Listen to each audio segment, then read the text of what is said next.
Comentários, cultura e os destaques que circulam nas redes sociais, notícias, curiosidades e temas que movimentam os portais de informação da cidade. Tudo em um formato leve, direto e cheio de conteúdo. Muita informação, opinião e conversa inteligente. Sintonize a Da Mata FM. Aplicativos, site e Instagram, @DaMataFM_.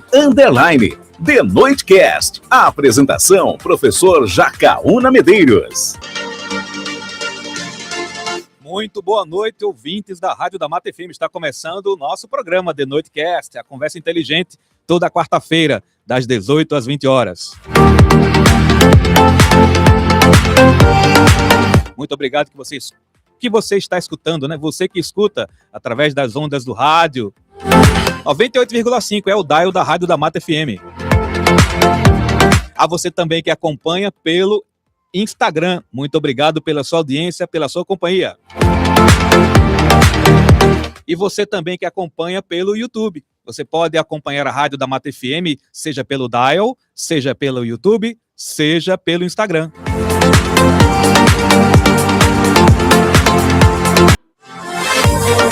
The Noitecast. Muita informação, opinião e conversa inteligente. Toda quarta-feira das 18 às 20 horas. Na Da Mata FM. A apresentação, professor Jacaúna Medeiros.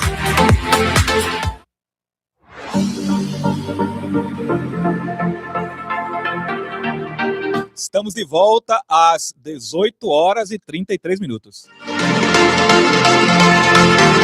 E a gente vai conversar já com o Pedro Assis, que está por aqui. Vamos falar sobre empreendedorismo, sobre ensino, sobre música e sobre judô. Olha, o negócio está muito bonito, está recheado. Espera aí que daqui a pouco a gente conversa. Deixa eu aproveitar para registrar os recadinhos aqui, né? O Véu do Brega, eu espero que seja o nome assim, tá? Véu do Brega, sempre ligado na melhor da cidade. Boa noite. Deixa eu abrir o microfone, Vitor, vai. Rotina Alabanca aí, o Véu do Brega. E um abraço aí ao pessoal da Rotina Alabanca aí. Da Vila do Reinado. Ele trabalha lá no Petrolina Campos. Ah, é mesmo, é? Então um abraço isso. ao pessoal aí do Petronila Campos, que também pode de vez em quando escutar, não pode escutar de noite, de manhã, mas escuta a Rádio da Mata FM. Também aqui registrar lá no YouTube, né? O Álvaro Fabrício já deu um alôzinho aqui, né? Ok, Álvaro, obrigado. E a Ana Júlia Azevedo também já deu um tchauzinho aqui, um olá. Muito obrigado a vocês que estão acompanhando nosso programa The Noitecast. Bom, vamos aos finalmente, né? A gente está com o Pedro Assis aqui. E, olha, eu vou fazer de praxe as primeiras perguntas e vocês ficam com as demais, fica à vontade. A gente vai conversando até o finalzinho com ele. Tem tempo bastante para desenvolver muito o assunto. Pedro, boa noite. Muito obrigado por ter vindo aceitar o nosso convite para conversar a respeito de tantos assuntos. Boa noite, Jaca. Eu acho que o convite de Jacaúna não pode ser negado para ninguém, né? Se alguém negar, Jacaúna é complicado, viu? Muito bem. Deixa eu fazer duas perguntas em uma, porque imagino que... E o pessoal também que está aí acompanhando pode perguntar, fica à vontade, tá? Pode fazer suas perguntinhas aqui, que daqui a pouco a gente também lê lá no Instagram e no YouTube, né? Fica à vontade. Ou então, também você pode aproveitar no WhatsApp da Mata FM. Pedro, sua idade e quais motivações ou inspirações para você fazer o que faz hoje? Você sendo uma pessoa múltipla, né, de diversas plataformas, de diversas atividades, desde o ensino à música, ao esporte também e ao empreendedorismo. Pergunta complicada, complexa. Mas eu tenho 27 anos, né? Posso dizer que eu sou natural quase do Curado, né? E, assim, eu acho que as múltiplas facetas, assim, do que eu faço, várias coisas, vem do meu pai, especialmente. Eu acho que tudo que ele faz, eu faço, só não canto, né? E aí eu vou seguindo, né, no caso, o caminho dele, né? Então, ele é professor, aí eu fui fazer ciência da computação, e aí depois eu vi que eu queria ser professor também, isso daí muito da minha mãe também. O judô, mesma forma, nasci praticamente dentro de um tatame, e a música foi da mesma forma, né? Então, ele começou com a música, sei lá, há 35 anos atrás. Quando eu nasci, ele já era músico, e aí eu cresci dentro desse ambiente, né? E aí, assim, eu acho que o que pega forte, assim, dessas várias coisas que eu faço é porque eu tô dentro do Colégio Santa Clara, né, escola professor Jacaúna dá aula lá. Há quanto tempo, Jaca? Já está perto de 30 anos. Olha, eu tenho 27. Então assim, e aí, nasci dentro dessa escola, e aí, assim, mesmo indo para outros caminhos, indo para a área da ciência da computação, eu acho que o DNA de ensinar foi muito mais forte. Isso daí ampliado pelo judô, principalmente, né? Que você entra no judô, eu acho que todo mundo que entra no judô almeja ser faixa preta. E ser faixa preta, você se torna sensei, né? Que significa aquele que veio primeiro, né? O que dá aula, o professor. Então, muito pelo judô e por nascer dentro do colégio e a inspiração principal, meu pai, né? Que faz muito disso daí tudo, a gente vai se encontrando e vai fazendo aquilo ali, né? Tentando fazer bem, né? Pelo menos, que tem a galera que diz, né? Não, eu faço muita coisa, mas eu faço ruim várias coisas diferentes, né? Então, aí complica. Brito? Pegando o gancho do que Pedro disse, naturalmente, ele teve, naturalmente, um exemplo perto dele, e dentro dessa múltipla, né, atividade dele, naturalmente, eu vou pegar um exemplo que eu já conheço, do meu amigo Jefferson Lira, professor também e faixa preta de karatê, que, no caso do judô, a disciplina do judô, o modo de agir do judô, porque muita gente, quando fala em faixa preta de karatê, e judô, taekwondo, turma pensa em quê? Em dar porrada e brigar, para quê? Para ter uma arma a favor dele, e não é isso. O taekwondo, como o judô, também ensina uma disciplina, respeitar as pessoas. E, naturalmente, baseado nisso, eu acredito que Pedro levou também muita coisa do judô para as outras atividades dele. Por quê? Porque a gente sabe que o judô também ensina a compartilhar, a entender, a ser, não vou dizer assim, mais humano, né? Mas sim ter uma responsabilidade, saber que ele está fazendo vai melhorar ou fazer algo por alguém, né? Não é, Pedro? Com certeza. Assim, eu acho que o judô foi primordial na minha vida, e principalmente por viver intensamente o judô, né? Hoje eu sou segundo dan de judô, e o meu pai, né, ele é o quinto dan mais antigo de Pernambuco, né? Então... É o seu Miyagi? O seu Miyagi do judô. Por aí mesmo, né? Por aí. E aí, o judô significa caminho suave, né? Duas palavras em japonês. Palavras. Né? Ju significa suave, do, caminho. E o judô, criado lá por Jigoro Kano, Jigoro Kano, ele era filho de samurai. Né? Então, assim, a disciplina e a ética era muito cobrado, né? no judô em si. O treinamento muito forte. E aí, mas assim, existe dois princípios básicos no judô, e aí isso daí você leva para sua vida, para você aplicar em tudo, que é o Serioku Zenyo, que significa máxima eficácia. Tudo que a gente faz aqui tem um modo melhor de fazer, que gaste menos energia. Concorda comigo? Então isso daí, quando eu estava estudando computação, lá na Rural, estava estudando lá, e aí a gente fala sobre desenvolver algoritmos, né? E algoritmo é a sequência de passo para realizar qualquer atividade. E algoritmo de programação é para resolver problema baseado em computação. E aí lá na computação eu vi um termo chamado otimizar o algoritmo, ou o algoritmo ótimo. É o que precisa de menos passos para a gente executar alguma coisa. Então já vi, poxa, tem um sentido aplicado no dia a dia. E em tudo que a gente faz, o Serioku Zenyo tá lá, né? A gente saber que eu posso, por exemplo, aplicado no judô, que se eu abaixar um pouquinho mais meu corpo e encontrar o centro de massa da pessoa, eu vou conseguir desequilibrá-la. Né? Então, isso daí em tudo, né? Na matemática, em literatura, a forma como a gente estuda. Então, o Serioku Zenyo, que é a máxima eficácia, vai estar em tudo. Agora, a gente só atinge o Serioku Zenyo com outro princípio, que se chama o Jita Kyoei, que é o princípio do benefício mútuo. Eu não aprendo nada sozinho. Eu precisei de Jacaúna lá para me dar aula de literatura, arte, de português, do meu pai para me dar aula de judô, do meu colega para treinar judô com ele, né, do professor de matemática para... E aí você só atinge a máxima eficácia depois que você entende o que é o benefício mútuo. Uma curiosidade, antes de passar para o Luiz Carlos, quando a gente vê também no Karatê, e também eu acho que no Judô tem, e eu vejo nas Olimpíadas, uma coisa que eu sempre queria saber, é quando vai entrar numa disputa você de um lado e o seu adversário do outro, você se inclina, como se fosse uma referência é como se fosse né, dar uma referência. O que é que significa aquilo que... Aquilo ali é a saudação. Saudação, né? São as saudações. Como se fosse um respeito ao respeito, adversário. É um respeito. Entendi. E no início do treino e no final do treino a gente sauda, né? A gente faz a saudação. A gente chama de... a saudação em pé, no caso essa aqui que a gente faz em pé, se chama Hitsu-Rei. É como se fosse inclinar e aí, quando a gente cumprimenta, principalmente no início do treino, a gente fala, né, Onegai shimasu, que significa permita, não literalmente, né, permita que eu treine e aprenda com você. Basicamente é isso. E aí, o judô veio na década de 70 pra cá com Kondo Koma, né, e aí ele falava Onegai shimasu, Onegai shimasu. Só que ele falou rápido, aí virou Osse. Que a galera conhece hoje, né? Eu acho que já ouviram falar aí, né? Isso que eu ouvi falar, que eu estava no Karatê, né? Quando eu passava, Osse. Osse é uma abreviação do Onegashimasu, porque ele fala rápido. Onegashimasu. Quando eu falo com a esposa mesmo do meu amigo Hamilton, né? Hamilton, o famoso Michola, ela passa por mim e Osse.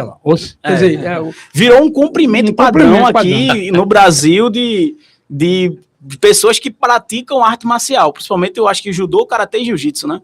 E jiu-jitsu o pessoal pensa que o judô veio do jiu-jitsu, né? Mas na verdade o jiu-jitsu veio do judô, né? Se contar rapidamente da história... Eu ia perguntar isso. O judô, ele é uma arte japonesa que veio para cá com Kondo Koma na década de 70. Kondo Koma era estudante, aluno de Jigoro Kano. E aí nessa de popularizar o judô no mundo, ele mandou pra cá Kondo Koma. E aí foi quando o Kondo Koma teve aula de judô com os Gracie. O judô, originalmente, ele veio de uma arte marcial japonesa milenar chamada Jujutsu. Jutsu é técnica e Ju é suave, técnica suave. Jujutsu japonês é bem diferente do que estava aqui. O que é que Jigoro Kano fez? Né? O Jigoro Kano, ele era um ser humano baixinho de 1,50, pesava 50 quilos. E aí ele treinava diversas outras artes marciais e não conseguia porque o físico dele era muito fraco para as outras artes marciais. E aí ele foi treinar o Jujutsu. Só que o Jujutsu, naquela época do Japão, estava muito desorganizado. Então ninguém sabia, não era padronizado. O que é que Jigoro Kano fez? Ele padronizou o Jujutsu, foi em várias escolas de Jujutsu por Tóquio, aprendeu o Jujutsu e aí criou o novo Jujutsu. Para não chamar de novo Jujutsu, ele chamou do Judô.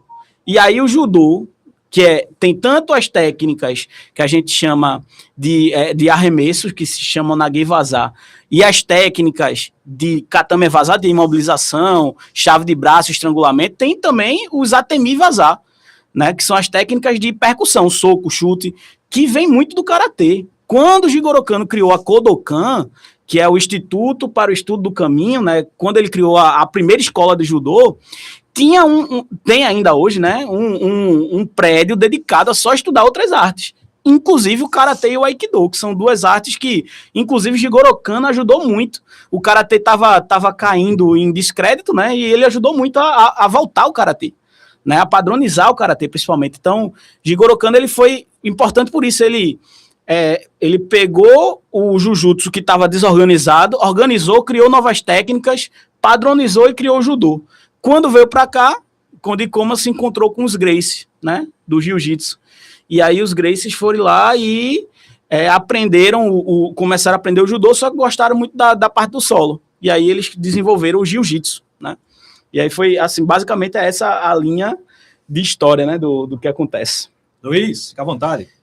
Eu ia fazer uma pergunta aqui, mas o homem aqui já vai logo de uma vez. Calma, meu filho, devagar. Eu queria perguntar para Pedro se já teve algum confronto assim, que alguém já afrontou a ele e ele foi para cima. Graças a Deus, nunca tive essa para ele, né? Nunca tive que Graças usar. Para ele, né? Para ele, né? Importante. Assim, uma coisa que a gente aprende muito no judô é que, primeiro, né, falar um pouquinho de lei. Se eu sou faixa preta de judô, eu já sou considerado arma branca. Não que eu vou sair batendo em todo mundo ou sou apto. Já sabe se defender. Mas assim, pela lei, todo faixa preta de qualquer arte marcial é arma branca. Então, se você entrar no confronto, é como se você tivesse com uma faca. Não que eu vá tipo assim, tá entendendo, né, o que eu tô dizendo? Não que um faixa preta, ele já tá apto a lutar ou se defender de qualquer pessoa, mas pela lei, isso é um agravante, né? Depois eu conto uma história, professor, sobre isso que você estava falando. Certo. Sobre isso, eu trabalhava na Renda Pior, lá em Santa Amaro, e vinha, né? E teve um tumulto lá na eleição, corre, pá, e o cara lá, brabo lá, um marginal, correu lá e com a arma lá, querendo atirar no cara, não sei o quê, e passou uma jovem, né? Uma maguinha jovem, pá, foi lá, o cara dando em todo mundo, ela passou, o cara olhou para ela, tá olhando o quê? Professor, ela só deu 2, professor. Eita, o cara desceu. Quando a polícia chegou, que pegou o cara, ela identificou-se. Ela era professora de arte marcial da Polícia Militar. Você não dava nada pela menina. Mas ela, com 2 golpes, né? Assim, a modo de dizer, né? Botou o cabo no chão, né? Agora, voltando a isso, você falou muito de karatê e tudo. Em relação ao karatê, no meados de 80 e 90, existia os filmes de Bruce Lee e tudo. Isso também alavancou muito, já que no judô e no taekwondo não existia isso. Não é? Essa. Eu me lembro, né? Porque se a turma. Eu já contei essa história aqui, né? Que José Pereira dava um trocado aos meninos, o ex-prefeito aqui, antigo, e ele dava um dinheiro e o menino ia para o cinema. E a única coisa que ele dizia, não vai fazer o que Bruce Lee faz, não, viu? Vai fazer o que Bruce Lee faz, não. Por quê? Porque o menino via Bruce Lee quebrar a telha, né? Aí queria quebrar a telha, queria dar aquele salto mortal e ele queria fazer. Naturalmente, o judô e o taekwondo não teve uma proporção assim em termos de mídia, de, assim, vamos dizer assim, de repercussão, tanto quanto o karatê, devido a isso. Tem algum fator que leva a isso? Tem. Primeiro, são 2 fatores, né? Primeiro, a popularização do judô veio das colônias japonesas lá para o sul do Brasil, principalmente no sudeste, em São Paulo, né? Que é um polo muito forte. Do judô. E segundo, é que o judô é o esporte, né? Dentre todos os esportes que o Brasil participa nas Olimpíadas, que trouxe mais medalhas, né? Então, assim, a gente pega a primeira medalha de ouro que a gente teve no judô, se eu não me engano, foi em 88, com Marcos Aurélio. Se eu não me engano, né? Depois eu dou um Google aqui para... Mas eu acho que foi Seul, né? 88, alguma coisa assim. Então foi a primeira medalha olímpica que o Brasil teve no judô, foi em 88 com Marcos Aurélio. Então isso daí ajudou a difundir o judô.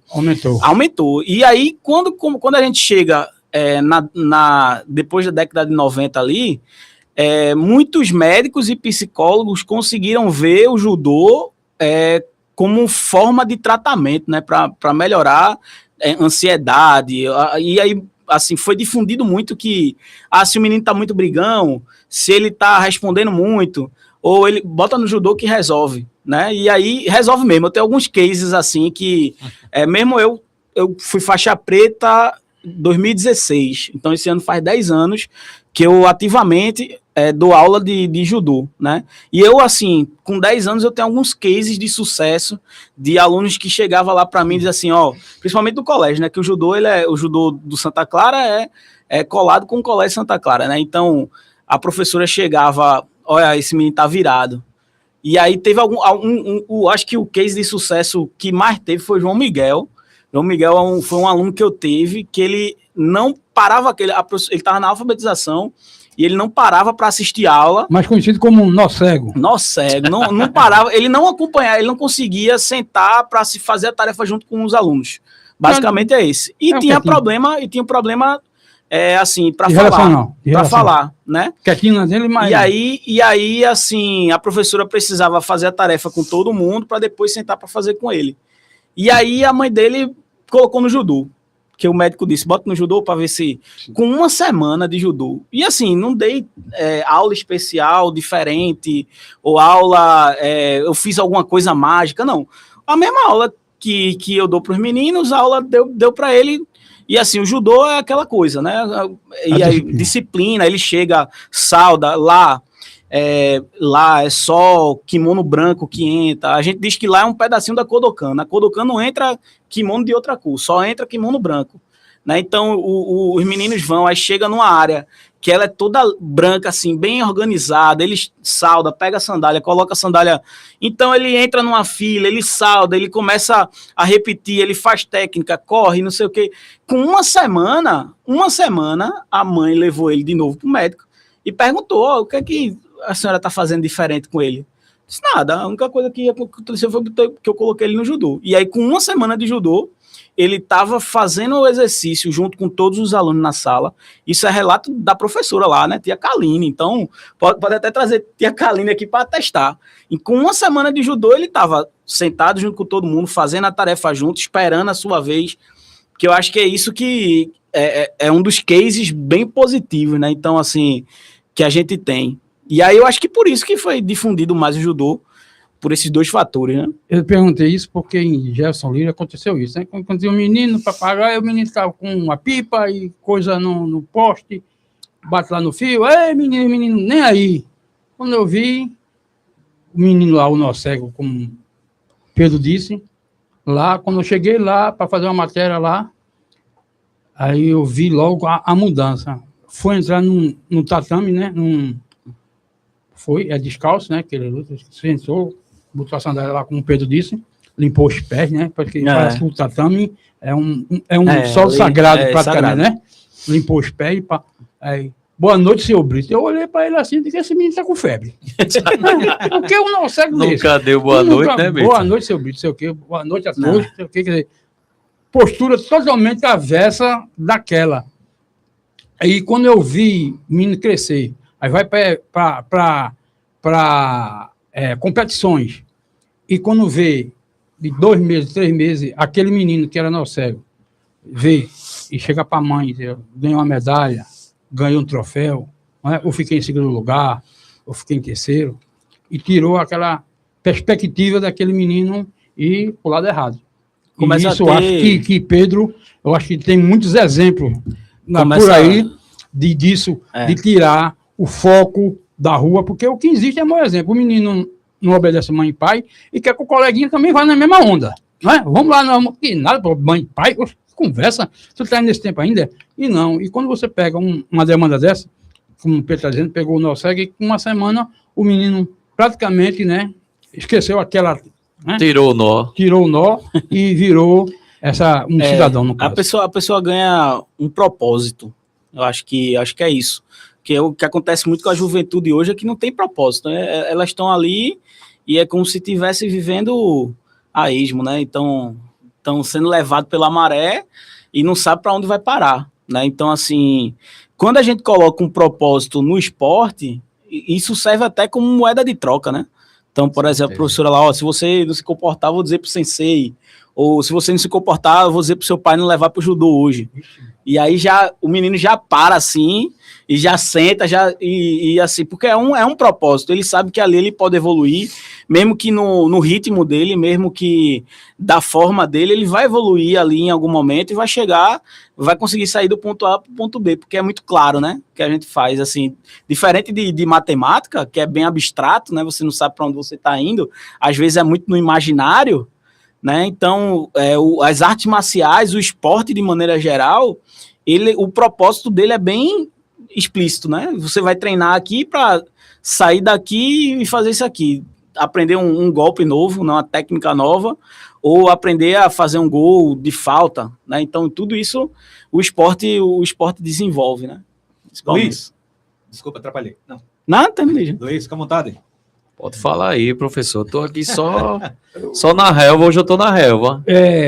Falar nisso, nesse contexto todinho, mas tem um significado muito importante. É o exemplo que os meninos veem também em quem ensina. Isso. Não é? Porque você também é um exemplo. Quando ele olha em você, ele numa certa idade, ele vai dizer, se o professor Pedro chegou onde ele chegou, por que eu não posso chegar? Por que o caminho que ele seguiu eu não posso seguir? Isso também influi muito no dia a dia da criança, né? No crescer dele. Por quê? Porque ele veio, como você contou aqui, o espelho do seu pai em várias atividades, musical, de professor, né? E na arte marcial, na música. as crianças que estão lá, e essa criança pode ser um exemplo disso, que você acabou de citar aí, naturalmente também contribui muito para a outra parte, né? De ser, vamos dizer assim, um exemplo para essa juventude desse mundo tão conturbado que é hoje. Isso aí, até me lembrar, assim, acrescentando algumas coisas, né? Eu demorei para chegar porque eu saí lá da Rural e aí eu estou estudando agora licenciatura em matemática, né? Eu tenho um curso de ciência da computação, mas eu não tinha um curso de licenciatura. E eu disse até numa reunião lá dos professores dizendo assim, poxa, eu estou me sentindo até... Algum tempo eu vinha me sentindo um impostor, porque eu estou trabalhando aqui com educação e não tenho o curso da licenciatura. E eu fui atrás para duas coisas, né? Para ter a licenciatura e porque eu adoro estudar matemática. E aí, numa dessas aulas que tinha lá, a professora perguntou, né? Por que você está aqui? E aí tinha muitas das respostas do pessoal que estava lá no curso de matemática, era que tinha um professor como inspiração. Né, que tinha um professor como inspiração. E aí, quando chegou a minha vez de falar, aí eu disse isso assim, poxa, eu espero que um dia eu seja inspiração como os professores de vocês foram para vocês. Claro que eu tive inspirações assim que me fizeram, né? O próprio Josinaldo lá, que também está um tempão lá, foi meu professor de matemática do colégio, Velton, né? Então, tem até uma ruptura na minha vida, né? Eu era de humanas, eu era muito da área de humanidades, de história, geografia, filosofia, eu adorava essa área. E aí eu tirei o meu 0 em física. E aí, a partir dali, eu comecei a estudar. Endoidei o cabeção, né? Comecei a chorar pra caramba. Disse pra amanhã, o que é que você quer fazer? Eu disse, eu preciso estudar com o Velton, que é outro professor lá do Curado, também muito conhecido. E aí, eu fui fazer reforço com o Velton. Quando eu fui fazer reforço com o Velton não me disse qual era a resposta, né? Basicamente, ele não dizia qual era a resposta. Ele me ensinava a estudar. E eu aprendi a estudar matemática. E aí, eu acho que a partir dali eu melhorei muito nas exatas e gostei muito daquilo ali. Então, tem professores, citando esses dois diretamente porque é da minha educação básica, mas tem professores, por exemplo, mais estourados, né? Quando eu fiz cursinho para vestibular, tem o Darlan Moutinho também, que na época era junto com o Fernanda Pessoa, né? Que eram professores gigantes aqui de Recife e assim, claro que eu pego um pedacinho de cada um, mas é muito o que o senhor falou aqui, assim, um dia eu quero ser a inspiração do que essas pessoas falaram, né? Então, assim, poxa, eu tô aqui porque um professor meu deu aula e eu gostei, eu queria ser igual a ele, assim, nesse sentido, né? Então, assim, por um ponto, é muito verdade. E quando a gente entra para dar aula de judô, a primeira coisa que a gente fala para os alunos saiba que um dia serão vocês que estarão aqui dando aula, né? Todo mundo aqui, todos os judocas têm que entrar querendo ser faixa preta. E aí, depois que se torna faixa preta, quer avançar para ser kodansha, que a gente fala, né? Que depois de 5 dan, meu pai já está no 5º. O 6º dan é faixa vermelha e branca, né? Que aí aí entra numa espécie de kodansha, né? Que aí já é um grau mais elevado. Mas o que é que significa ser primeiro dan, segundo dan? Só que eu tenho que estudar mais, né? E aí tem que estudar mais judô, principalmente, e a vida e tudo mais. Então, principalmente ser inspiração para os alunos, não como aquela pessoa que é a fonte de todo saber, mas que a gente sempre está buscando contribuir para a vida dele e sempre aprender mais para o Jitaki-Oe, que é o benefício mútuo, né? Então, como na vida do filme, a gente vai encontrar um dia um aluno dizer que teve um professor Pedro Miyagi, né? Aí é bom. Uma fantasia. Do instrutor também. Estamos de volta às 19h04. Vamos continuar conversando com o Pedro Assis aqui sobre muitas histórias, mas deixa eu pegar mais um pouquinho ainda sobre judô, porque tem os seus interesses, né? Claro, o Luiz fica à vontade para perguntar, também o Brito. Mas antes disso, deixa eu registrar aqui os recadinhos, né? A Gel deu um alôzinho aqui, eu acho que é a Giovana, né? Tá ali. A Emily Joaquim também deu um recadinho, né? Pedro, grande Pedro, né? Fala, fera demais, né? Também Esther Freitas e a Emily Joaquim também contribuiu aqui mais uma vez com um recadinho. Eu compartilhei no grupo da escola. Ah, ótimo. Os alunos aí. Perfeito. Então, pessoal, se não acompanhar agora, né? Pode ser que esteja fazendo alguma coisa, com certeza ficará lá registrado no YouTube. Você também acompanha através do Instagram. A gente fechou a live anterior porque ela só dura 1 hora, então eu fechei aqui, né? Pedi licença e reabri para o pessoal continuar acompanhando lá através do Instagram. Brito estava falando sobre filme, aí eu... Agora, né? No momento, um pouco antes da conversa, me ocorreu John Wick, né? Ele usa muito dessas técnicas do judô, né? Nas lutas, dá pancada, dá tiro, mas também usa muito dessas técnicas. Eu acho que John Wick passa muito pelo Krav Maga, e o Krav Maga, que é a defesa pessoal israelense, ela bebe na defesa pessoal do judô. A defesa pessoal do judô a gente chama de Kodokan Goshinjutsu. E aí lá, na verdade, isso daí é um kata, né? Kata é uma forma, acho que tem muito no karatê, os katas são uma sequência lógica de técnica. E no judô a gente tem vários katas. E o quinto kata, digamos assim, nessa ordem, a gente tem o Nage no kata, que é o de arremesso, o Katame no kata, e veja, Nage no kata a gente faz para primeiro dan, aí tem que aprender ele para fazer no primeiro dan. Nage no kata, Katame no kata é de imobilização, aí é pro segundo dan, foi o que eu fiz. 2024, eu fiz para segundo dan.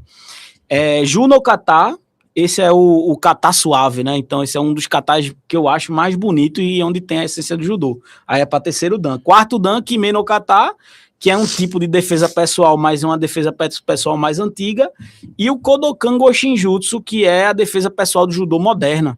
E aí lá você tem defesa de ataques de soco, pontapé, de arma, de fogo, de faca, de bastão, né? Então, assim, lá a gente tem um conjunto de técnicas que a gente estuda de defesa pessoal moderna, né, dos tempos modernos. E aí você pega o Krav Maga, ele bebe muito dessa fonte, né? O Krav Maga ele pega de várias artes marciais diferentes, e aí tem muito do judô. Você vê todas as técnicas que o John Wick faz, né, de arremesso, tudo ali tem no judô, né? Então ele cansa de fazer Ponsoi Nage, que é aqui bota o ombro aqui,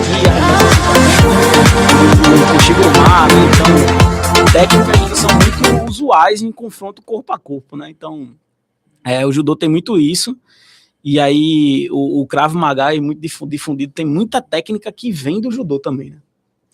Tem no Luiz, pegando um gancho que você está dizendo aí, você falou de primeiro, segundo, terceiro dan, é como se tivesse assim, como se fosse no português, estudar verbo, e você... você vai... Para cada dan desse, pelo jeito que você está me dizendo, tem que estudar ele. Isso. Para, no caso, se aprimorar e passar no teste. No caso, isso, é o exame de faixa preta. O exame de faixa preta. No exame de faixa preta são 3 provas que a gente faz. Primeiro é a prova teórica, são 100 questões que a gente faz sobre tudo que tem no judô, então fundamentos, história, filosofia, as próprias técnicas do judô, japonês, tem que saber, né? E assim, para você passar bem, você tem que saber bem, né? Então tem que estudar bastante. A primeira etapa é essa, a segunda etapa? A segunda etapa é a prova de arbitragem. Perdão, são 4 etapas. Tá. Segunda etapa é a prova de arbitragem. No caso, para você tem que estudar as competições, as regras das competições e ir para uma competição lá para... Não infringir a regra, para ser árbitro. Você vai arbitrar a luta. Estou entendendo. Mesmo sendo um aluno, ou se for em um campeonato lhe chamar para você ser árbitro, para ser árbitro de judô. Aí você tem que estar árbitro a né? fazer. E aí isso. você tem a prova de arbitragem, que é prática. E tem também um segmento na federação que lhe credencia para fazer isso? Tem, né? Para você fazer isso, naturalmente... Todo ano tem, no início do ano, um curso de arbitragem, curso técnico de arbitragem. Como tem na Federação Pernambucana de Futebol Salão, em todo canto. Só que para você ser árbitro, valendo mesmo assim, e arbitrar campeonato pernambucano, campeonato nacional, internacional, jogos escolares, tudo isso daí são várias etapas, são várias, é como se você, é a mesma coisa, né, você tira a licença A do futebol, aí você pode, aí tira a licença internacional, da FIFA, você vai fazer um curso e uma prova específica para arbitrar no campeonato pernambucano. Né, você vai fazer uma prova específica para ser o nível de Pernambuco é um nível. Tá no brasileiro, estadual, exatamente. E estadual, que é... assim, é uma das áreas que eu não me aprofundo muito, porque aí você tem que viver para aquilo, né? Viver em competição. E andar, e você perde as outras atividades, né? Perde muita coisa. Você vira exclusivo, né? E aí a galera que é árbitro, geralmente, tipo, ou só árbitro ou vive só de judô E aí, assim, é difícil conciliar a vida de árbitro com... Mas mesmo assim... Que é competição toda semana, né? Aqui, eu acho que o Campeonato Pernambucano é aqui, né? Ou vai ser aqui ou já foi aqui. Já teve aqui no Pereirão. No Pereirão. Eu acho que a próxima fase é aqui de novo, que eu vi no Instagram da... Pelo que eu estou entendendo, independente de você, tem que fazer o primeiro, segundo dan, arbitragem, você disse que é 4. Sim, aí depois... Aí você tem que fazer esses todos. E aí sua nota média assim, tem que ser 7. 7, mas fazendo esses todos, você tem que fazer independente de seguir uma. Não estou dizendo assim, para poder você fazer os dan. Porque você tem que escolher uma para seguir? Não. Você vai fazer prova de tudo. Prova de tudo, para conseguir o 7, para ter o conteúdo... Para você ser aprovado. Depois da prova de arbitragem, tem a prova técnica, que são as técnicas isoladas, que a gente chama. E aí ele é como se fosse prova normal de escola, né? Ele vai ter uma pessoa chamando aqui, faça agora o seu Inagui. Aí eu vou lá e demonstro. Eu demonstro. Nota por nota. Mesma coisa que tem no karatê, né? Ou e o quarto quesito eu acho que é a prova mais difícil, que é a prova do kata. Que é o kata, como eu falei, é uma sequência que não pode ser quebrada. E aí você tem que treinar ali. Exige muito fisicamente para você fazer um kata decente. Então você tem que exige bastante fisicamente. E assim, eu acho que aqui em Pernambuco, a associação da gente lá, a Associação Colégio Santa Clara, né, no caso, ela é referência em kata, né? Nós temos um dia na semana, que é o sábado de 8 às 9 da manhã, a gente vai treinar exclusivamente katas do judô. Eu que já é uma parte esquecida, né? Eu já vi no karatê fazer, ele fica fazendo movimentos. Isso, tem isso, sequência, esse movimento. Só que no judô a gente tem o quê? O primeiro kata, que é o Nage no Kata, são arremessos. Então são 15 técnicas de arremesso. E por que ela é difícil? Porque a gente vai arremessar tanto pro lado direito quanto pro lado esquerdo. E geralmente ficam... Né? Então são 30 baques, né? Não gritando não, mas falando os nomes, né? Às vezes, geralmente, no karatê tem mais isso. Ficam dizendo... No judô, no caso, só fala... Acredito que em 2, que é no Kime no Kata e no Kodokan no Shinjutsu. É uma coisa obrigatória, né? É obrigatório, tá dentro. Você tem que falar aquilo ali no requisito. Na hora que tem que falar. Se você falar antes ou depois, tá você errado. Demonstrar aquilo e falar aquilo que você está fazendo, mais ou menos isso. Quase isso. Então. E aí a gente o kata é muito difícil.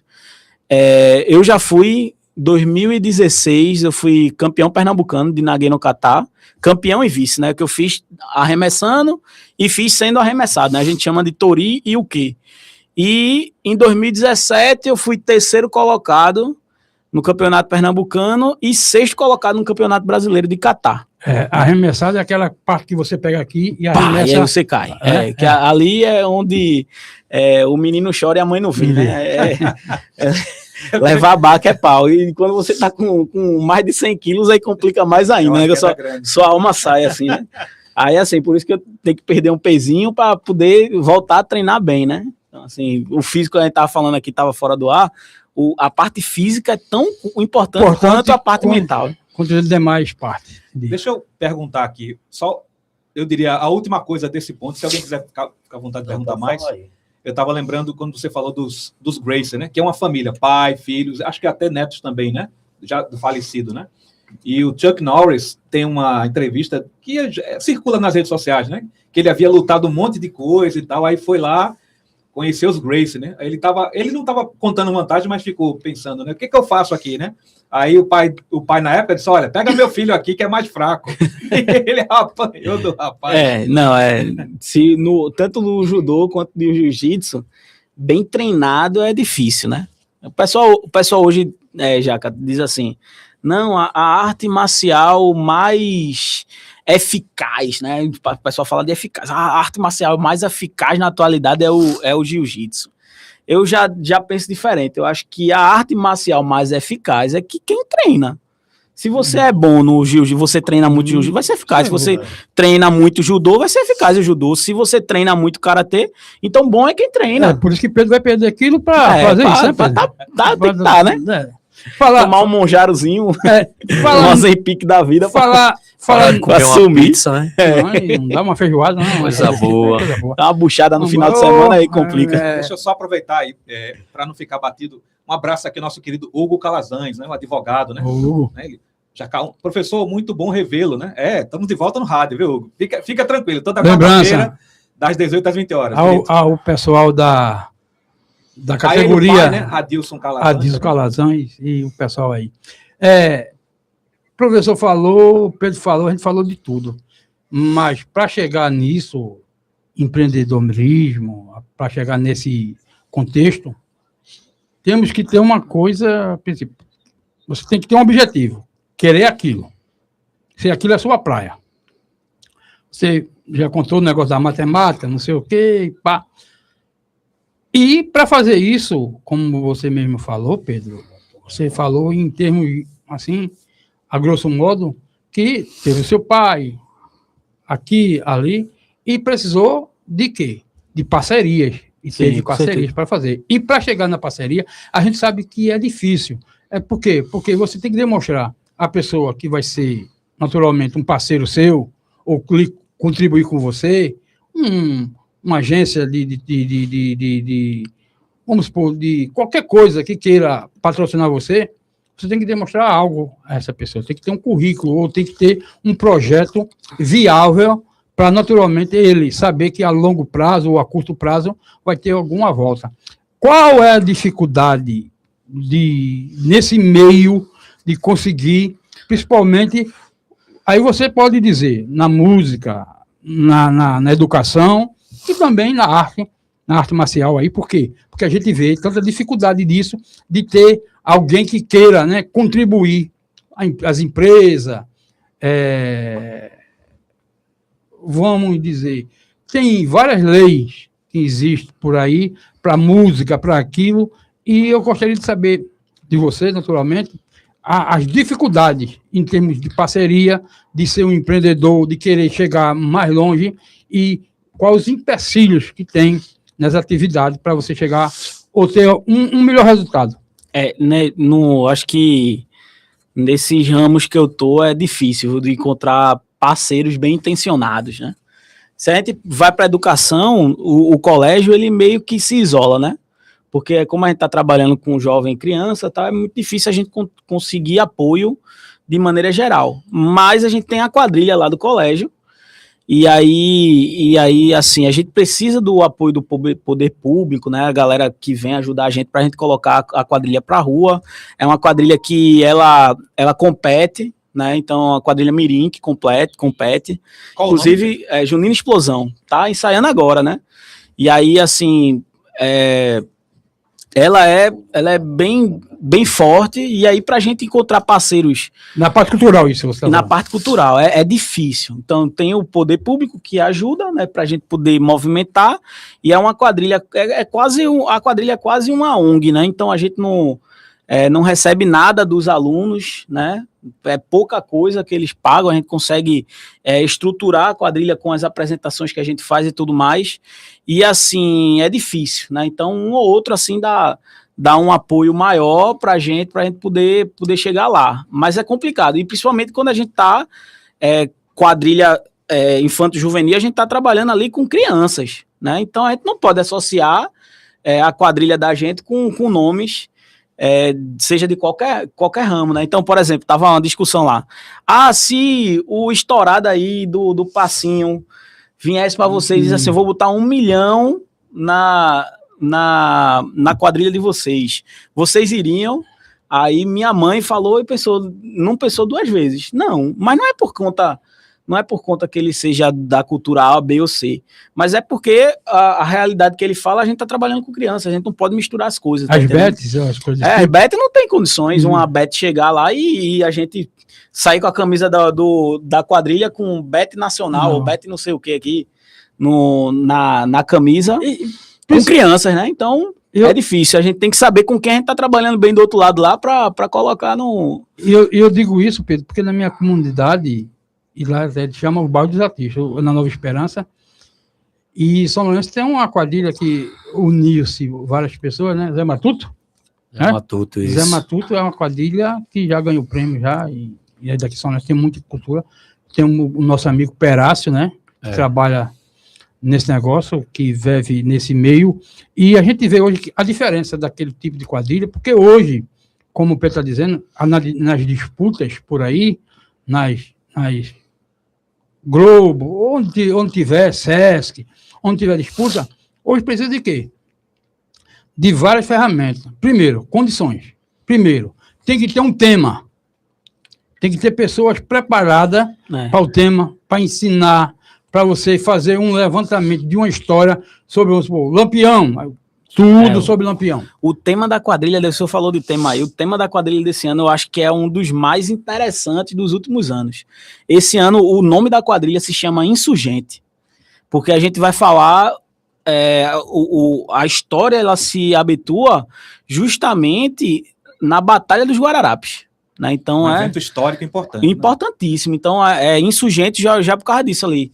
A gente fez uma ficção dentro do que aconteceu de verdade. Então, na quadrilha a gente fala sobre Henrique Dias, a gente fala de Felipe Camarão, que são os heróis, André Vigaldo de Negreiros. Vou na música de Reginaldo Rossi, Recife, né? Que chega lá que Reginaldo canta. Uma das músicas principais que a gente colocou na quadrilha se chama Onde o Brasil Aprendeu Sua Liberdade, de Martinho da Vila, que conta toda a história de como foi, né? Então, o Brasil aprendeu a sua liberdade lutando em Guararapes, e a pátria nasceu lá. Então, a gente criou uma história, como é quadrilha, tem que ter um casamento, né? A quadrilha, se você não tiver um casamento não é quadrilha. Né? Então, assim, inclusive... O palavreado, Pedro, também tem que ser adequado àquela época. Tem que ser adequado à época. Então, a gente está trabalhando ali com 3 povos, o povo preto, o indígena e o povo branco. Então, tá lá, tá sendo respeitado o que é, né? Então, assim, assim, eu acho que a temática principal da quadrilha esse ano é justamente essa. E aí a gente respeita isso. Na história que a gente escreve, na roupa que veste. Pronto, ia chegar lá. E na música. Porque ontem eu passei o dia gravando, não me viu na escola porque eu estava gravando, passei o dia gravando. Na época, as roupas seriam normais, aquelas roupas tradicionais, né? Rasgadas, né? De pano, né? Agora não, agora é diferente. Agora, para você ver, e a dificuldade que Pedro fala, é que tem que ter um figurinista, um cara que tem que ter. Um cara aqui preparado. Que pense na proposta. E outra coisa, além disso, eu acredito como eu sou da rua lá, Unidos Venceremos, a quadrilha lá, o pessoal que era Sérgio da quadrilha, King, o pessoal tá lá. É um pessoal também voltado a esse tema, Pedro. E a quadrilha é muito conhecida no Recife, é muito convidada para participar. E, naturalmente, a gente vê as dificuldades. Por quê? Porque hoje não é todo tipo de roupa. Hoje tem que estar preparado. E as roupas têm que seguir diante do tema, não é? Eu acredito que sim. Por quê? Porque hoje, professor, quanto figurinista? E além disso, professor, você tem que ter uma pessoa que estude o tema da quadrilha. O tema da quadrilha. E aí, quando a gente vai para a competição de quadrilha, porque é uma coisa você fazer quadrilha de paróquia, ou como a gente era antigamente, que fazia quadrilha de escola. E aí, tipo... não tem, tá tudo certo, qualquer coisa que você fizer tá certo, mas no momento que a gente vai pra competição, a gente tem que entender quais são os critérios da competição. Porque tem na Rieta, aí vir pra trás e tu ia pra frente. Porque antigamente era fácil demais, né? Era só balancear, olha a chuva, lá vai. A foto, queimou. Hoje em dia tem os critérios, né? Tem o critério do casamento, o desenvolvimento do tempo. Pronto, ontem a gente fez a quadrilha todinha, botou e tava dando 25 minutos e 50 segundos. E a quadrilha completa. Falando nisso também. Claro, olhou pra mim e disse assim, minha irmã, né, que é uma da direção, e disse assim, o que é que a gente vai fazer? Só é 25 minutos. E aí? E agora? Aí lá vai a gente cortar a introdução de música, cortar fala de personagem para caber nos 25 minutos. Aí bateu 25 minutos travado. Também tem que ter isso. Praticamente, os membros, entre aspas, tem que ser um ator, feito a Paixão de Cristo, né? Ele tem uma fala e ele ali tem que interpretar para as pessoas pensar, naturalmente, que é ele que está falando. É encenação. Uma encenação. E o importante que ele não é só falar, o gestual dele tem que ser de acordo com o que ele está falando. Os elementos de cena, tudo isso conta para, no caso, competição, né? Competição é mais ou menos assim, por baixo. Quantas pessoas são de meninos e meninas? Veja, são... a gente chama formar 4, né? Então, ou seja, tem 4 casais cada casal tem 2 pessoas, ou seja, por fila tem 8, e são 5 ou 6 filas, ou seja, a gente tá falando aí de 40 a 50 crianças. Agora você vê. 40 a 50. Além disso, essas pessoas, para ensaiar, tem que estar bem ensaiadas, bem tudo. Além disso, professor, tem uma coisa muito séria, que é a estrutura das pessoas que estão preparando. Vamos supor, vai ter o casamento, vai ter aquela hora marcada, as pessoas estão ali, a estrutura do pessoal que está fora, né, de dançar, de trabalhar isso. Do que a gente tem hoje, a gente tem muita sorte, porque a gente tem um grupo de mães da escola que também estão na quadrilha, que são muito costureiras empenhadas. Não, a parte de costura, de figurino, tudo, a gente paga. E aí vem o subsídio do governo para ajudar a gente, né? Porque senão, cada figurino daquele ali, nas quadrilhas profissionais, tem figurino que chega a R$2.000, R$3.000, né? E aí a gente tá num bairro do Curado e as crianças são pessoas que moram ali no Curado, né? Comunidade, então, né? Comunidade, então ninguém tem R$2.000, R$3.000 para dar, né? Então a gente vai tirando de onde tem patrocínio, e aí tem os editais de cultura que a quadrilha se enquadra, e aí a gente consegue custear tudo um regulamento que ela tem que seguir, um edital, né? Tudo. Hoje a quadrilha, se eu não me engano, é ponto de cultura, pelo edital do PENAB. E o que significa? A gente é reconhecido, e empresas, no caso, gigantes, patrocina a PENAB para abater nos impostos, né? Então isso aí funciona bem bonitinho. Mais ou menos isso. E chega e a gente trabalha bem. Você como se fosse primeira divisão e você fosse disputar um campeonato na Paraíba, naturalmente, lá a Secretaria de Cultura do Estado, você estava enquadrado dentro disso, porque você faz parte desse contexto. Isso. Não é? Vocês estão, vamos supor, credenciadas a participar e ter o subsídio para... E ajuda muito, assim, a gente precisa se adequar aos critérios, né, para ser ponto cultural. Né? E aí a quadrilha hoje é no nome de Maria Clara, né, no caso minha irmã, que ela é diretora da quadrilha junto comigo, meu pai, minha mãe, a gente tá tudo ali, e aí a gente fica nisso, e aí a música entra nisso também, né, a gente grava tudo lá, tudo a gente que faz, e o bom é por causa disso. E assim, só quero ressaltar aqui uma coisa muito importante, né, tem muita gente que chega pra quadrilha e não conhece, né, eu acho que a quadrilha ela tem um papel fulcral, ou importantíssimo, quando a gente coloca na condição de que você tem ali 50 a 60 jovens que participam daquilo ali, que nunca escutou Luiz Gonzaga, ou nunca viu uma reinterpretação do Luiz Gonzaga e dos diversos artistas que tem lá da cultura da gente. Pelo amor de Deus. E aí a quadrilha apresenta para eles. Então, eles, por exemplo, muitos deles não conheciam a nossa própria história. E aí, a partir de que a gente apresentou o tema, eles começaram a pesquisar, começaram a estudar sobre, porque eles vão ter que entrar naquele universo, né, de alguma forma. Então, a quadrilha, ela tem essa função social de educação muito forte, né? E aí, a música, a dança, né? Você pega lá a primeira música da quadrilha, não posso dar muito spoiler, mas tem coco, tem ciranda, tem maracatu e tem arrastapé. Isso aí em 1 minuto, 2 minutos. 2 minutos de música, você tem, e aí eles aprendem. Tem que interpretar também. Eles aprendem a dançar coco, maracatu, ciranda, isso tudo tá dentro da quadrilha, então é muito importante por causa disso. Eu aprendo, eu já era, meu filho. Pegando o gancho disso tudinho, você falou do início do tema. Eu acredito que também na quadrilha é feita escola de sambas, né? Naturalmente tem um enredo para se falar, para cantar. Naturalmente, isso dentro da escola deve ter um conselho ou um grupo de pessoas destinada a fazer um levantamento e saber qual é o melhor tema a ser usado. E como é que se chega a esse tema? Antes, deixa eu interromper, a gente ir para o intervalo. Segura um pouquinho, Pedro. Tranquilo. A gente continua. A gente tem o último bloco, mas antes deixa eu registrar aqui o recado. Olha, o Gilmar colocou aqui, Beto, bota uma camisa do esporte, que é o bichão de Santa Cruz. Tem a ver contigo alguma coisa? Rapaz, Gilmar é um rapaz, uma figura aqui em São Lourenço. Ele é da reciclagem, é um rapaz muito, muito importante aqui em São Lourenço, viu? Gilmar Reciclagem. Boa noite, meu irmão. Valeu aí. Mas não bota a camisa do esporte. Camisa do esporte, só se for jogar assim, pelado, alguma coisa que tem que vestir de todo jeito. Mas até para fazer o comercial, meu irmão. Meu irmão, para fazer um comercial, eu faço aí. Eu vou fazer o quê? É o jeito. É o trabalho, né? É o jeito. Eu tenho até uma foto aqui de um grupo que botaram eu com a camisa do esporte, rapaz. Eu não apaguei ainda. Eita. Que disseram que ficou bonito. Eu não sei, não. Vamos ver lá.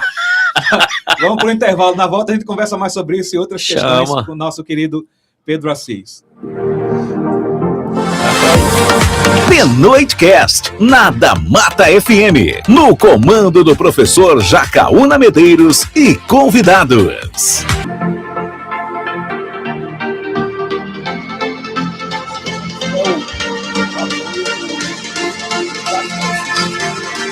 Estamos de volta às 19 horas e 33 minutos, nosso último bloco. Antes de Pedro responder, um abraço aqui ao nosso querido Hugo Feoli, professor de Geografia, está acompanhando. Esse é o bom, esse é o bom. Esse daí nunca erra quando não vai chover, viu?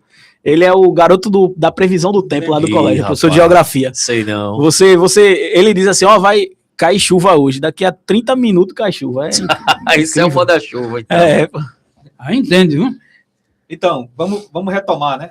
O que o Pedro estava respondendo. Aí, quando a gente fala de investimento, Pedro, aí barra muito nisso que você está dizendo. Se o governo do estado ou alguma prefeitura ou não ajudar, não aí cai na dificuldade de ter. Por quê? Porque geralmente que a gente nota que existe muita capacidade no meio artístico, pessoas preparadas para isso. O que falta a elas é oportunidade.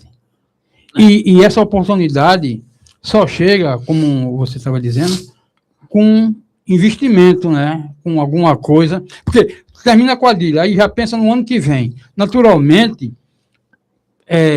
aquilo fica no anonimato, esquecido. Passou aquele período, né? Acabou. A pessoa que vive só de quadrilha tem muita dificuldade, porque quadrilha é até metade do ano. Os subsídios chegam até metade do ano. Da outra metade para lá, não tem mais ponto cultural, né? Então, vai aparecer uma ou outra apresentação para as quadrilhas fazerem, mas assim, o retorno é muito pouco. E em termos de idade na Mirim, porque também tem uma idade até 17 anos. Nessa que você que é infanto-juvenil. A que você está se referindo aí. A gente tem o nosso mascote, sei lá, que é o mais novo, tem 3 anos de idade, e o mais velho ali tem 17. Se o então, mascote até Norcego, deve ser um Norcego.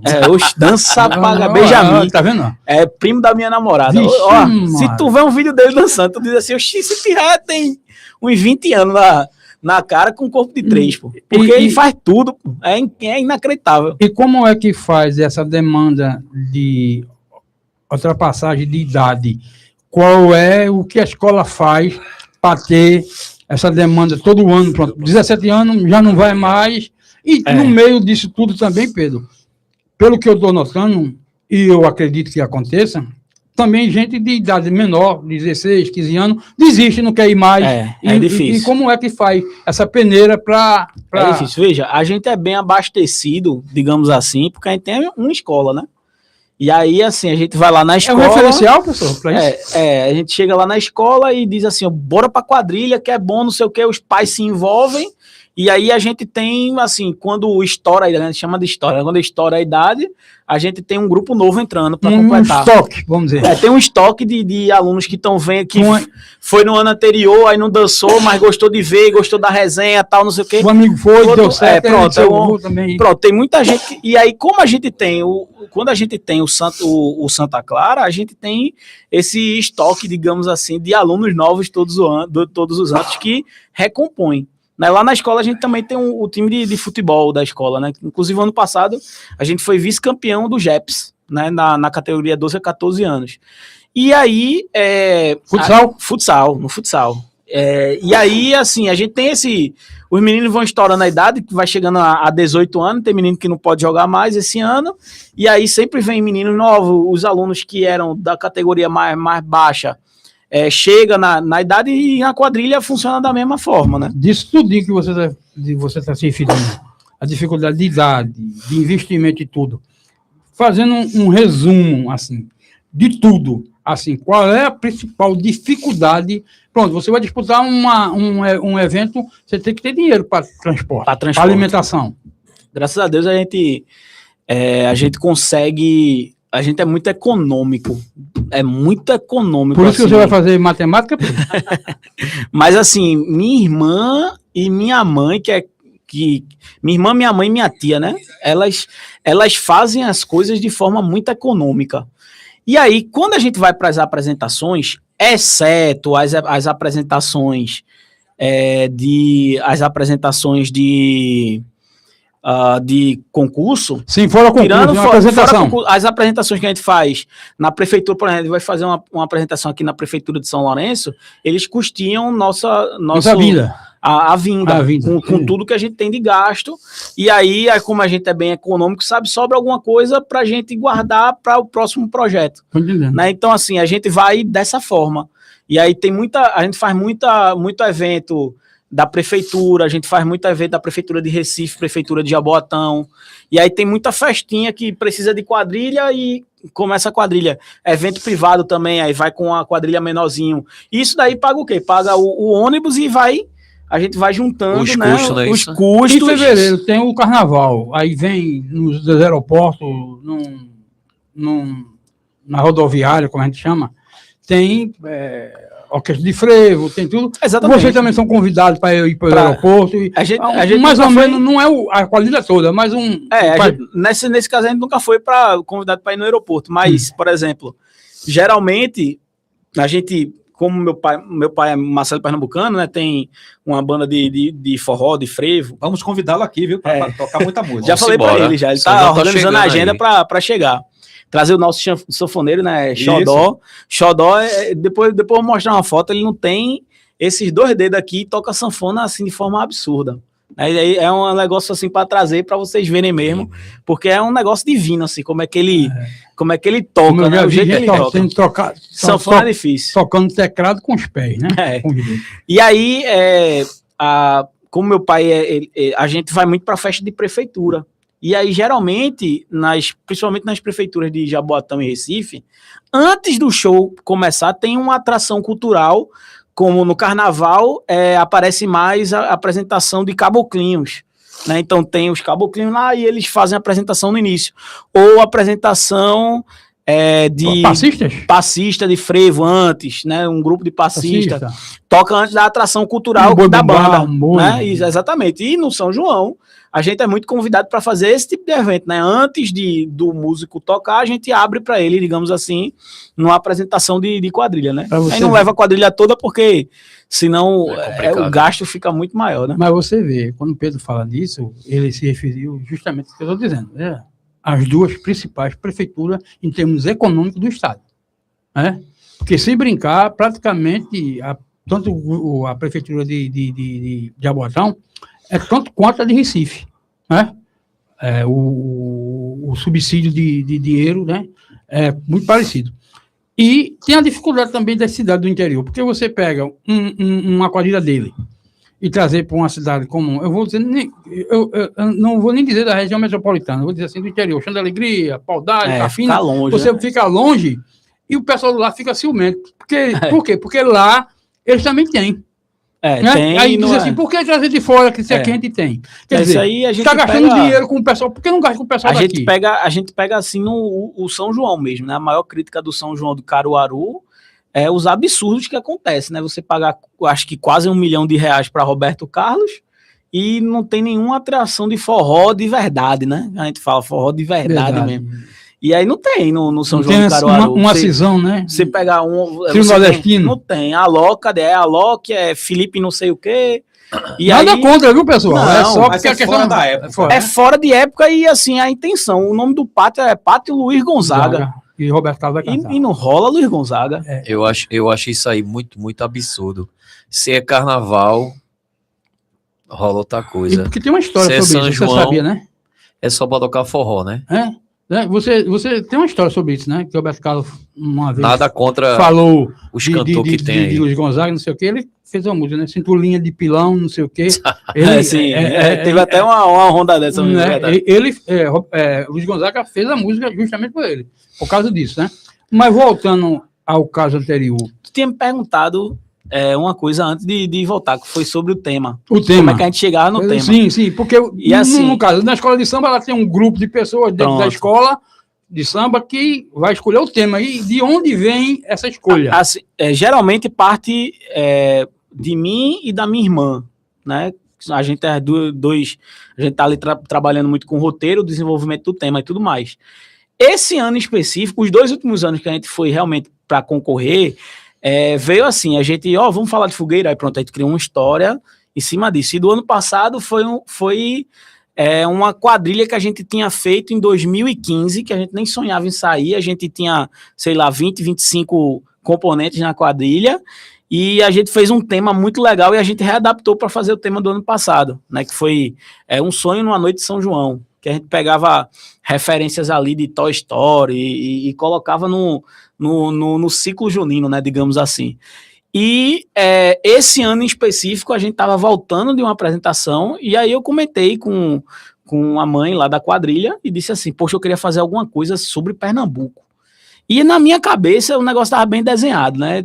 Eu sempre gosto de pegar referências, né? Então tem um filme que se chama A Origem dos Guardiões. Não sei se vocês já viram, né? Que é os guardiões do infantil, né? Então Papai Noel, Jack Frost, tal, tava assumindo porque a galera tava deixando de acreditar. E aí eu ia fazer uma versão pernambucana, né?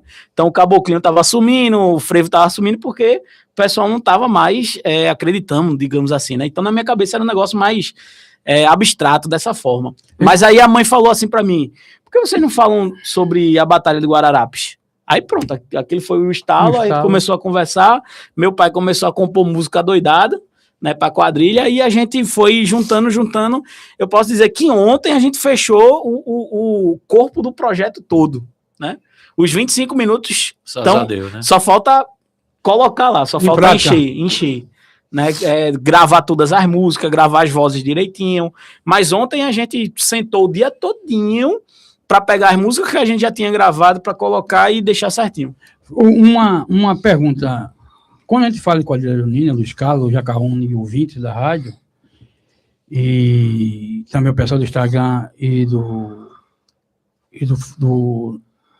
YouTube, uma coisa, você vê como é a questão. A gente estamos falando de uma festa do interior, que todo interior tem, milho, canjica, pamonha, né? Pé de moleque, né? Aí as bandeirinhas, né? Mas, como aí o Pedro estava acabando de falar, de dizer, tem uma coisa interessante. É uma coisa antiga que vamos dizer assim, se junta com a modernidade. Né? Como é fazer isso, Pedro? Fazer uma coisa que naturalmente se fala em tecnologia, mas a palavra certa é um chante bichinho, né? Tem que agregar a antiguidade, o jeito, né? Até o personagem, né? Tem que ele se sentir, sem perder a essência, né? Acho que a dificuldade é essa. E aí, assim, dentro da quadrilha, assim, como eu escrevo muito roteiro junto com a minha irmã e desenvolvo, eu assisti uma aula de Jacaúna há um tempão atrás sobre movimento armorial. Mais ou menos um pouquinho de tempo. Um pouquinho de tempo. Isso, não. Um pouquinho de tempo atrás. Porque assim, eu sou jovem, mas eu já tô ficando antigo já. Já tô chegando nos 30 e aí já tô ficando antigo. Mas assim, há um tempão atrás eu tive uma aula de Jacaúna sobre movimento armorial, de literatura e de artes, e aí minha cabeça explodiu desde aquela aula, né? No sentido de conhecer o que era o movimento armorial. Claro que, assim, o espaço que o livro de literatura dá para o movimento armorial é muito curto. É verdade. Mesmo assim, quando eu estava no 9º ano, ainda não tinha nem literatura. Jaca foi meu professor orientador da Feira Cultural, a gente fez... Eu acho que foi o primeiro contato forte que eu tive com o movimento armorial, foi o Alto da Compadecida. É verdade. E aí eu tenho essa foto até hoje, né? A turma gigante lá, a gente fez o Alto da Compadecida e eu era o João Grilo, né? Então, o que o João Grilo tem de você? Eu acho que é a esperteza, né? Eu sempre tento... Tu é o Cibidinho, né? Tem que ser, né? Tem que ser. Mas eu acho que hoje em dia eu tô muito mais pra Chicó do que João Grilo. Do cara que sabe usar bem as palavras, né? Pra não se comprometer. O que vocês acham de Ariano Suassuna? Ariano Suassuna, pra mim, é um gênio. né? Então e aí a quadrilha, ela bebe muito da fonte do movimento armorial, do Ariano Suassuna, e principalmente, assim, na parte musical, né, a gente se inspira muito em Antônio Carlos Nóbrega, né? Então, o assim, dançador, dança então, demais. assim, tem muita gente não conhece, né? Mas dança muito. muita gente não conhece, né? O Brincante, Brincante, né? E assim, eu consumi muito os discos dele, e assim, tem algumas coisas que são absurdas, né? Por exemplo, quando me veio essa coisa de fazer sobre a história de Pernambuco, a gente pensa logo na história de como começou tudo, né? Então, antes aqui tinha um povo indígena. E aí já veio na minha cabeça a música a música do Antônio Carlos Nóbrega, que é justamente sou Pataxó, sou Chavante, Cariri, Yanomami, sou Tupi, Guarani, sou Carajá. E aí por aí vai, né? E aí a gente pega outras músicas que tem, que é muito boa dele, que é o Pernambuco Falando pro Mundo, que ele fala muito forte, assim. Você acha a referência? E aí, essa é a referência da gente, né? Eu acho que a gente bebe muito dessa fonte. Se a gente for imaginar, tem outras quadrilhas juninas que a gente toma como referência, como é a Raio de Sol. Acho que, para mim, assim, eu sou muito fã da Raio de Sol. A gente tem a quadrilha Dona Matuta, que são quadrilhas que a gente observa e está mais próximo, digamos assim. E aí a gente usa essa referência para fazer o que é da gente. Então, assim, tem coisa assim que Ariano Suassuna não ia gostar muito, não, porque tem guitarra, tal, não sei o quê, mas a gente tenta fazer e não perder a essência, né? Então, principalmente isso, eu acho que essa é a grande dificuldade. A gente bebe da fonte lá do movimento armorial e traz para o que é hoje, sem perder a essência, né? Então, assim, eu gosto sempre de usar o exemplo do Mangue Beat de Chico Sainz, que ele justamente ele junta lá, né, o eletrônico, o rock and roll com o maracatu, né? E aí ele cria um movimento revolucionário, né, aqui em Pernambuco. Mais do forró hoje. É mais forró, Spock. E aí, assim, mas só que a gente não perde o principal, a pernambucanidade. E onde é que chega a juventude nisso? O seu conhecimento de você? Porque, naturalmente, dá para notar que quando você fala nisso, a gente nota que seus olhos já brilham, né? É outra coisa. É outra coisa, né? É uma referência que você sente, acredito na sua mãe e na sua irmã. Aonde chega, até que ponto chega isso nessa juventude que está no dia a dia com você? E porque aí tem que se entregar para isso. Tem que se entregar. E aí a juventude, ela chega justamente nisso, né? Às vezes, para a gente ganhar os alunos, a gente tem que tentar falar na linguagem deles. E aí, às vezes, até sentar com eles, conversar com eles, e eles veem que a gente tá ali junto com eles, né, para desenvolver, tanto no judô, tanto na música, quanto na quadrilha. Então, assim, eles veem, assim, dois jovens, eu e Maria Clara, né, eu tenho 27 anos, a minha irmã, ela tem 24 anos, né, então ele vê dois jovens que estão na frente de outros 50 jovens, né? E aí as mães da quadrilha, que são mais velhas do que a gente, os nossos pais, os professores, tudinho, eles estão vendo ali que mesmo sendo a gente jovem, a gente está no papel de liderança lá, mas não é aquela liderança boba ou liderança sem propósito, né? Então a gente sabe para onde a gente está indo, né? Principalmente porque no final das contas, a gente tá lá na frente gritando não sei o quê, mas quem guia o que a gente tem que fazer, o que é certo, o que é errado, no final das contas ainda é nossos pais. Né? Isso tudo que você está se referindo aí, naturalmente, e eu percebo o que você está dizendo, eu não sei se o termo que eu vou usar é certo, mas você quer chegar em algum lugar.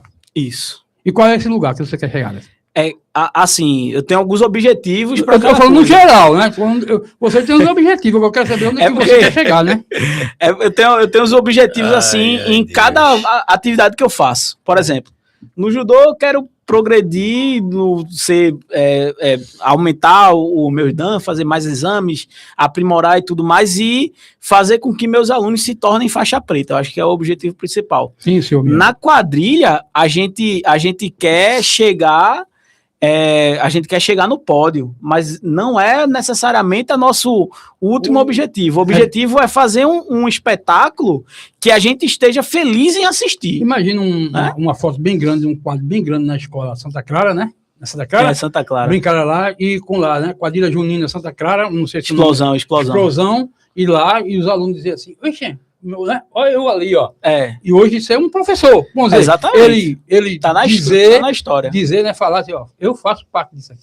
Exatamente. E você também pode fazer. Para o aluno, né? Pode ser uma referência. Exatamente. E na escola, assim, a música, ela entra aí, principalmente, assim, a gente tem a parte cultural de ter o Marcelo Pernambucano como produto, e aí a gente vai, faz show e tudo mais. Marcelo Pernambucano, resuma, meu pai. Meu pai, né? Então a gente faz show, a gente sai, a gente toca. Na festa da Pitomba agora a gente tava tocando, no último dia, em Jaboatão, entendeu? No último dia da festa da Pitomba, dois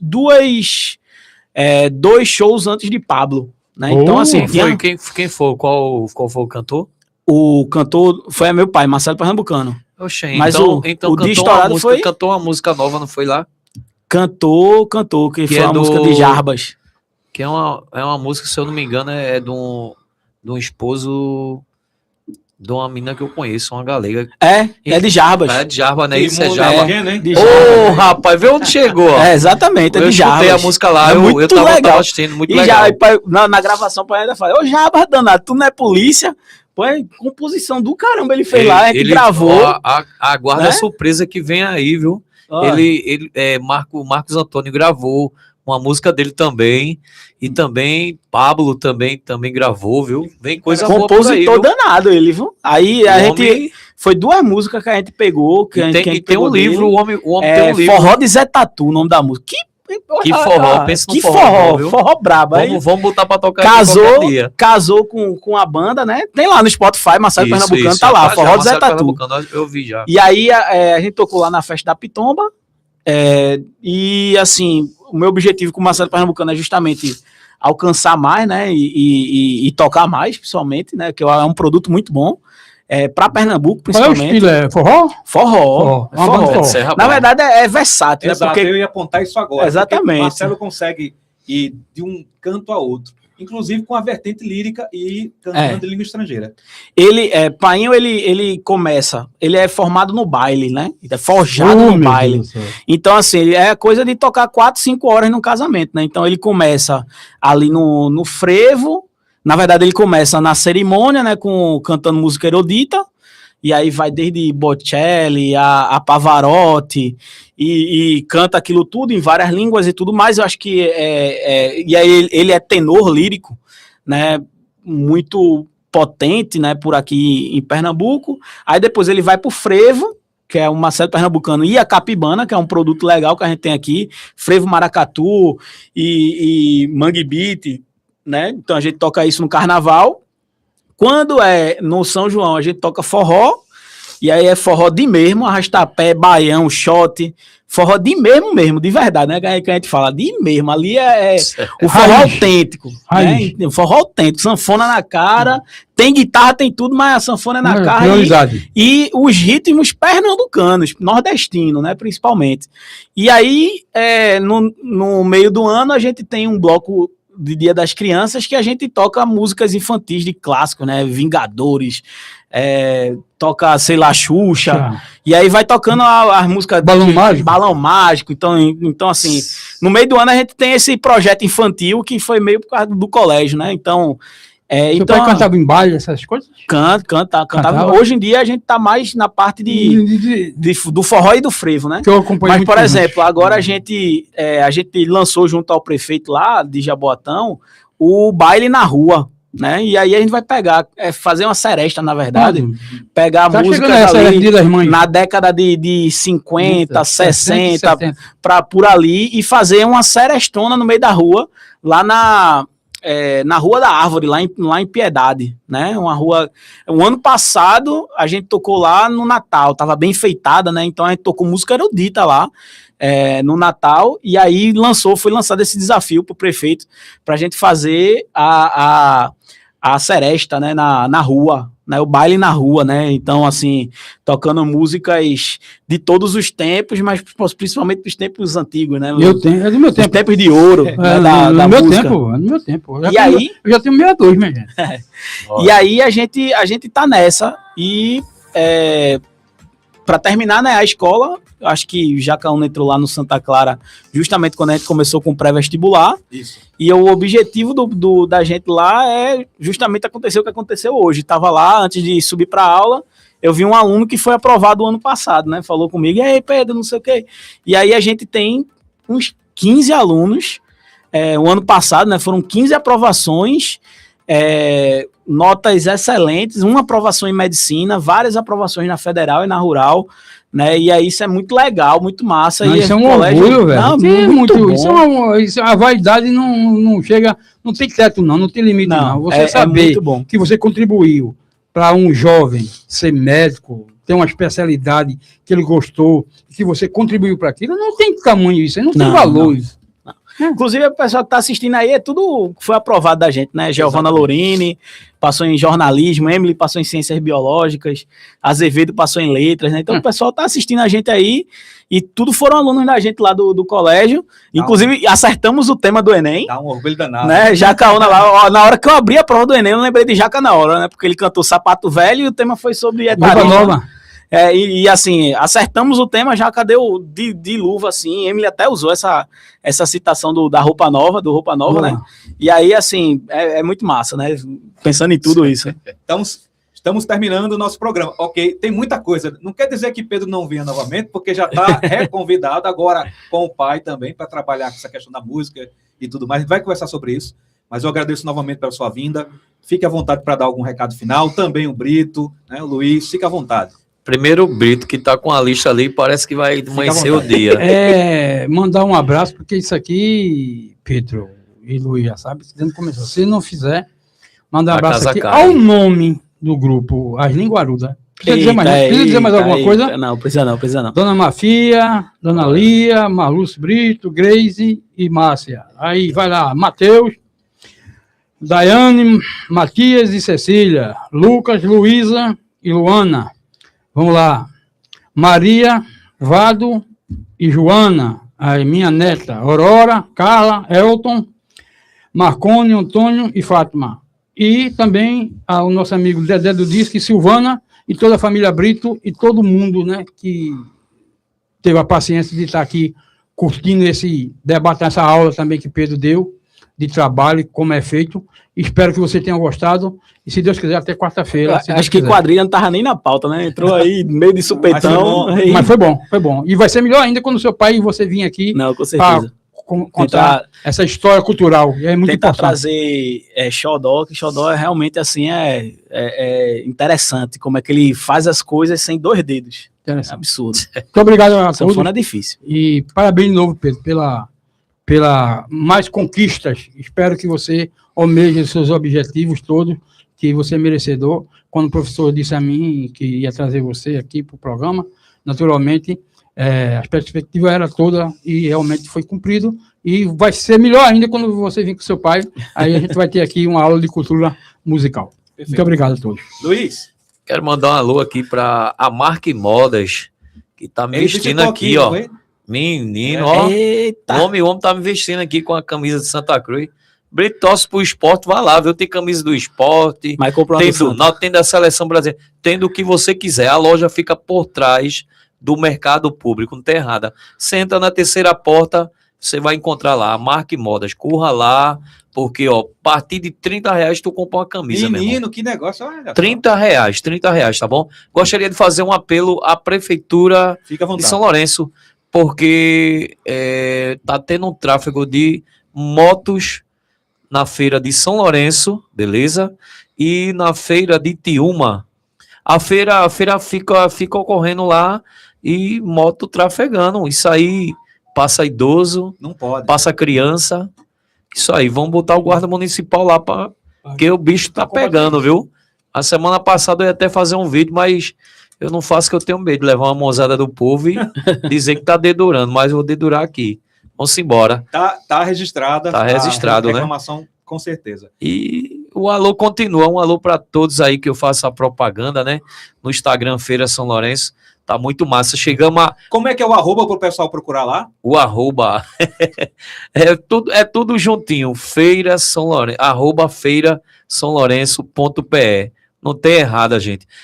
Queria agradecer a todos os seguidores. Chegamos a 40 mil seguidores, professor. Que negócio, viu? 40 seguidores, 40 mil Vai seguidores, para hein? 50 com a camisa de Santa Cruz? Vamos chegar. Já chegou 1000 já aqui, hein? Poxa, muito bom. Vamos embora. Valeu, certo. Pedro. Foi um Obrigadão, prazer te viu? conhecer. E vamos embora. Venha com a banda de forró, viu? Sim. Só um detalhe que eu lembrei agora rapidinho. Para o pessoal achar o Santa Clara, como é que faz no Instagram? @Colégio Santa Clara CSC. É isso aí. Pode seguir lá o Santa Clara que você vai automaticamente me achar Marcelo Pernambucano, achar Jacaúna Medeiro, que tá por lá também. E o pré do colégio, vai achar tudo lá. A gente é bem ativo nas redes sociais. Vai, Professor, gostaria de fazer um apelo ao povo de São Lourenço da Mata. Meu povo de São Lourenço, hoje eu recebi, assim, umas tipo crítica, né? Que o povo só quer olhar à frente do mercado. Gente, corra lá para trás, o povo tá precisando de vocês. Muita gente, tem um bocado de costureira lá atrás, viu? Um bocado de costureira, trabalho muito importante. Tem aqui em São Lourenço, tem várias lojas. Hoje eu tava conversando até com o seu Sebastião. Tem 50 anos aqui na feira vendendo calçado, né, Brito?